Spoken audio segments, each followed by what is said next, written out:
Hello everyone, welcome to our channel will education and updates. आज की इस video में हम ब्लड टॉपिक के बारे में डिस्कस करेंगे। What is blood? ब्लड क्या होता है? What is blood? It is a connecting tissue. Connecting क्या होता है? कनेक्टिंग टिश्यू क्या होता है? जोड़ने वाला ऊतक। ठीक है, इसको हम संयोजी ऊतक भी बोल सकते हैं। ठीक है गाइज, ये क्या है? ब्लड क्या है? एक कनेक्टिंग टिश्यू है जो जोड़ने का काम करता है।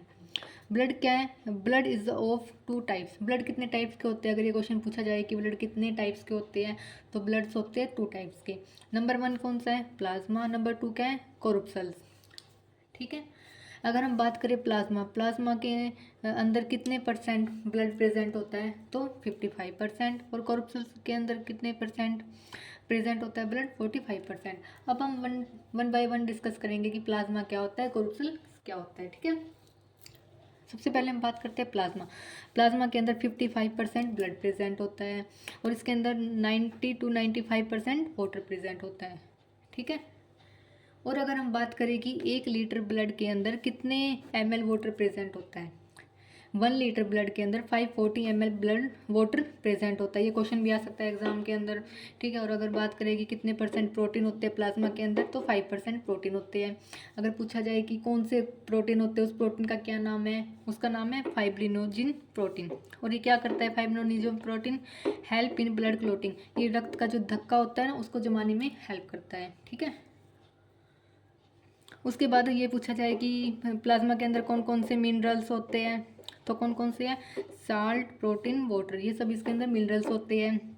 और ये इनके अंदर जो ये साल्ट, प्रोटीन और वाटर है, इनके अंदर 1 लीटर ब्लड के अंदर कितने प्रेजेंट होता है वाटर? 550 ml। 1 लीटर ब्लड के अंदर 550 ml प्रेजेंट होते हैं सोल्ट, प्रोटीन और वाटर। ये सारे के सारे मिनरल 1 लीटर ब्लड के अंदर 550 ml प्रेजेंट होता है। ये तो क्या था? 1 लीटर ब्लड के अंदर ये तो ओनली वाटर प्रेजेंट था। ये तीनों के तीनों 550 ml के अमाउंट में प्रेजेंट होते हैं। ठीक है, अगर और क्या बता रखा है इसने कि इसके अंदर आयरन मेटल प्रेजेंट होता है ब्लड के अंदर। और अगर हम ब्लड की बात करें कि ब्लड क्या है? हीमोग्लोबिन है, ये Hb से प्रेजेंट होता है। और अगर हम बात करें जैसे हीमोग्लोबिन, हीमोग्लोबिन को अगर हम 2 पार्ट्स में डिवाइड करें, कैसे बनता है? Haemo plus globin. हीमो का मतलब क्या होता है? आयरन, और ब्लड, ग्लोबिन का मतलब होता है प्रोटीन। ठीक है गाइज, अब हम बात करते हैं कोरप्सल्स। कोरप्सल्स क्या होता है? कनिकाई। ठीक है, कनिकाई। और ये क्या है? 3 पार्ट्स में डिवाइड होती है ये। ठीक है, इसके कितने टाइप होते हैं? 3। RBC, WBC, platelets. ठीक है, अब हम इनको वन बाय वन डिस्कस करेंगे। सबसे पहले हम बात करते हैं आरबीसी। आरबीसी क्या होता है? आरबीसी को हम क्या बोलते हैं? Red blood cells. ठीक है, और अगर हमसे पूछा जाए कि इसका साइंटिफिक नेम क्या होता है, इसका साइंटिफिक नेम है इराइथ्रोसाइट्स। ठीक है, ये क्वेश्चन आ सकता है एग्जाम में कि इनका साइंटिफिक नेम क्या है, इसकी फुल फॉर्म क्या है? Red blood cells. और अगर हम इसके साइज़ की बात करें तो इसका साइज़ होता है 6.2 से 8.2 माइक्रोमीटर डायमीटर अप्रोक्स। ठीक है, और इसका डायरेक्ट पूछा जाए तो हम इसको डायरेक्ट 7 माइक्रोमीटर भी बोल सकते हैं। अगर हम इसकी थिकनेस की बात करें तो इसकी थिकनेस होती है 2 से 2.5 माइक्रोमीटर। और इसकी संख्या की बात करें हम नंबर की, ठीक है, तो आरबीसी में कितने नंबर होते हैं? 50 लाख। इसको हम 5 मिलियन भी बोल सकते हैं। ठीक है, ये हमारे बॉडी के अंदर प्रेजेंट होते हैं। और इसका लाइफ टाइम कितना होता है? 120 डेज़ का। 120 डेज़ के बाद अपनी लाइफ को 120 डेज़ के बाद कंप्लीट करने के बाद ये कहाँ चले जाते हैं? स्प्लीन के अंदर। और स्प्लीन क्या होता है? आरबीसी का कब्रिस्तान। ठीक है गाइज, और जो ये नई नई जो आरबीसी बनते हैं, उसके बाद जो नई आरबीसी बनती है वो कहाँ बनते हैं? वो स्प्लीन के अंदर ही बनते हैं, और उसको हम बोन मैरो भी बोल सकते हैं। ठीक है, और जैसे हीमोग्लोबिन, ये क्या करता है? आरबीसी के अंदर जो ये हीमोग्लोबिन होता है, ये क्या करता है? ऑक्सीजन को पहुंचाने का काम करता है। ठीक है, जैसे हम नोज से क्या करते हैं? सांस लेते हैं, ब्रीथ करते हैं, तो उससे क्या है? ऑक्सीजन रिलीज करते हैं। जो हमारे नोज के अंदर जो ये लंग्स होते हैं ना, उन लंग्स की यूनिट क्या होता है? एल्विलाई। और ये एल्विलाई क्या होता है? जहाँ कार्बन और ऑक्सीजन इंटरचेंज करते हैं एक दूसरे को। जैसे लंग्स की एयर स्टोरेज कैपेसिटी पूछ ली जाए, ये क्वेश्चन भी आया था एग्जाम में। लंग्स की एयर स्टोरेज कैपेसिटी, ठीक है, क्या होती है? टीएलसी। टीएलसी की फुल फॉर्म क्या है? Total lungs capacity. ठीक है, हमने आरबीसी कर लिया। अब हम डब्ल्यूबीसी के बारे में डिस्कस करेंगे। डब्ल्यूबीसी क्या होता है? अगर हम बात करें तो डब्ल्यूबीसी की full form white blood cells.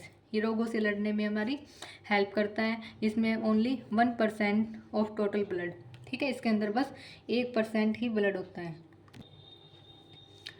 उसके बाद अगर हम बात करें कि WBC के साइंटिफिक नेम क्या है, ल्यूकोसाइट, ठीक है।